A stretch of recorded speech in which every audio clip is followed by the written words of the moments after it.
And also, truth be told, man, like yo, and I heard a story about Youngboy today. It's just like yo, like if you want to talk about somebody who doesn't give a fuck about the industry and shit like that, it's Youngboy, man.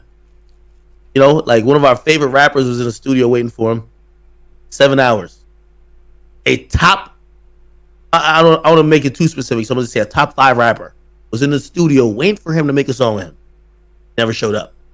And apparently, his thing was, yo, listen.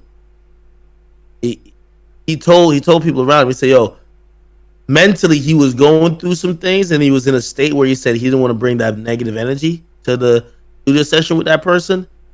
But he never told the person. You know, what I mean, he just never showed up. And just like most niggas would fucking amputate a leg to be in the studio with a particular person like that. And no, not Youngboy, but that particular rapper. Oh yeah. Remember, it's a top 5. Think about it, it's a top 5 rapper. It's top 5, yeah. And with him, he's just not phased. Like, you know what I mean? Like when he did a song with Nicki, he just wasn't phased. You know what I mean? Could you tell me the top 5 rapper in the DM? Like, could you DM it to me? I mean, I'll tell you on stream. Hold on, let me meet you. Hold on. I ain't gonna lie, I would have never guessed that. Hey. What though? I'm out of here. But you gotta respect it. You gotta respect it a bit though. Nah, I respect it. But you like, know what's so crazy? I was phased by it. I was telling this to Q the other day because Q is a 4K trade dick sucker. I was telling Q, I was like, yo, with Youngboy, bro, he don't give a fuck who the artist is, bro. He just about the money, bro. Like he not like he don't get starstruck. You know what I'm saying? Like he don't give a fuck. Yeah, like Youngboy is the epitome of the nigga who shit has worked his way by not doing it the quote unquote acceptable way. So he on some shit like, man, I still don't care. You know what I mean? Like I kind of feel like that too. You know, like in terms of like my career, because like when people be like, yo, like what would you do to like have a meeting with Jay-Z? And I said nothing. I wouldn't. You know, like there was a thing on Twitter was like, yo, would you rather $10,000 or a meeting with Jay-Z? I'm like, a nigga, I ain't gonna lie to you. Anything over the cost of the dinner, I'm taking. I'm sorry. You get me? Like, no, seriously, with all due respect to Jay, it's just like, for some people, it's a rite of passage as they go through the industry to do certain things. Like, oh shit. It's like, yo, I know there's certain rappers probably thinking, yo, if Drake ever embraced me, god damn, like, I really made it then. So they're waiting for that moment when Drake embraces them. Yeah, and then there's some rappers who are saying, remember when Drake was trying to do some shit with Kodak? Yeah. And Kodak was just on some shit bro. like, yeah, he didn't care. He's like, he didn't give a fuck. Like Drake was dancing to his song, and he was like, nigga, don't dance to my song, man. Like I think he said like that, like because everybody was wanting like that reaction of, oh my god, you know what I mean? He just didn't care. Yeah, he didn't care. I remember that shit. I think a lot of young artists, especially like a Youngboy, in their opinion, they don't care about the industry stuff. And whether it's like with somebody we might look up to, or whether it's like just historically, like I played this.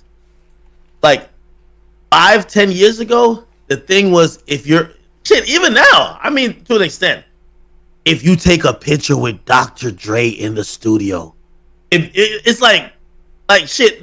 I remember when they were trying to brand YB and Cordae. Yeah, like, oh my god, he's in the studio with Dre. I can't even remember what song, if they even did a song. They didn't even do it. But that was such a big cosign because you're around Dre. Oh, Dre knows who you are.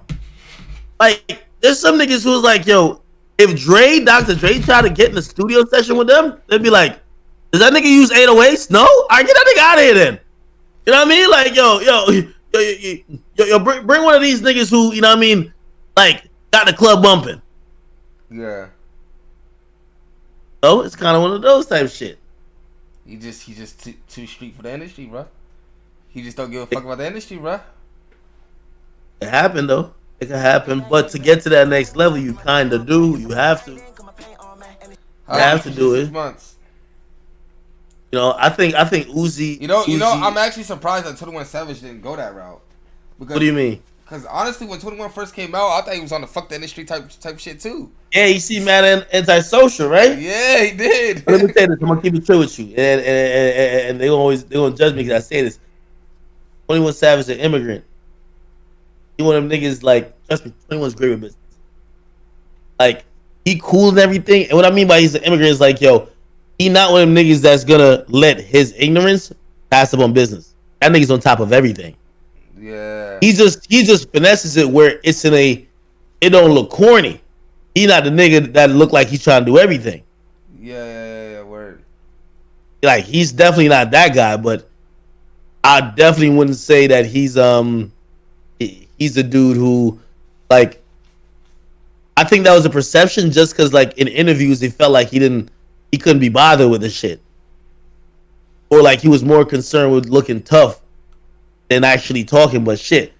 Yo, 21 Savage on Clubhouse every day now. Yeah, that nigga sound like a college professor. Not in terms, not in terms of because I don't niggas take it like you sound goofy, but like, yo, he's imparting a lot of game. And when you realize he's way more smarter than actually he looks. Yeah, he is. That's a fact. To keep it real, 21 Savage gives me a very cooler version, if it's possible, of Plies. Because when niggas found out that Plies was well spoken and was smart, they called him fake. I don't know if y'all remember that. Plies had a song called 100 Years. He said they gave my partner 100 years. Plies' moniker was I'm the biggest goon.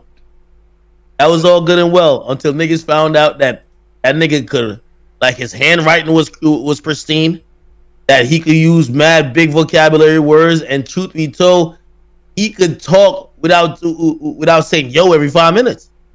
So Ak, what do you rate my guy Pasto Flacco, man? Huh? Pasto Flacco. You don't remember Pasto? Yeah, but I don't think he's on the radar yet. Don't take. Do you think he's gonna be on the radar or no? Here's the thing. He comes in. Yo, when you come in the shadow of someone, that's the ceiling, and the shadow is Tekka. So first of all, Tekka isn't the hottest right now.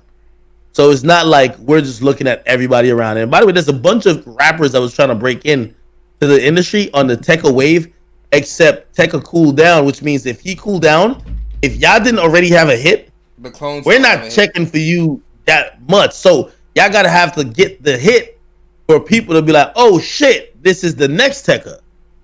And we haven't necessarily heard that yet, you know? Yeah. What do you think about him? Because I know you rock with him. I ain't gonna lie, bro. I'm gonna be honest with you. Yeah. He was very nice at first, I will admit. But the quality of his music has definitely degraded. And I don't know, bro. Like, Pasto's efficiency rate used to be 70-30. Now I feel like his efficiency rate is just like 50-50, bro.